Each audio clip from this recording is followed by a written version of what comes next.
श्रीयुक्त नवीन पट्टनायक विकास धारा महापुरुष विकास पुरुष जे स्वप्न अच्छी ओडिशा को लेकरी एवं सुंदरगढ़ रे जो विकास धारा बढ़ी आगामी समय भी सेटा बढ़िबो सेटा को मु देखिकरी अनुप्राणित होकरी मु बीजेपी रे शामिल होइछि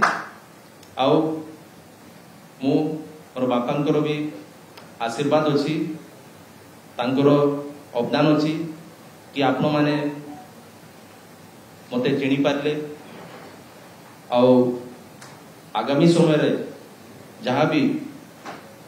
आमर मुख्यमंत्री ओडिशा प्रति एवं आमर जिला प्रति जहाँ भी तांकर आदेश निर्देश रहिबो सेटा को मु आगु केमती नेबी सेटा मोर चिंताधारा उद्देश्य मेन रहिबो आउ मु अशेष अशेष आमर 5T अध्यक्ष आमर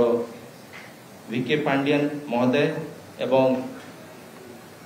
सांगठनिक संपादक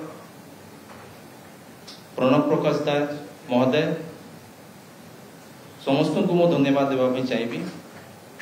आज भाषण रो समय नहीं आज मु सामिल होइछि आ आगामी समय रे केमती पार्टी आमर बीजेडी पार्टी लोकों को पाखरे पहुंची पारिबो और जो आमर मुख्यमंत्री विकास अच्छी जोटी पहुंची नहीं सेठी मु केमती पहुंचाई पारिबी सेटा मोर मुख्य लक्ष्य और मोर चिंता। समस्त को धन्यवाद आज समस्ते जे उपस्थित है।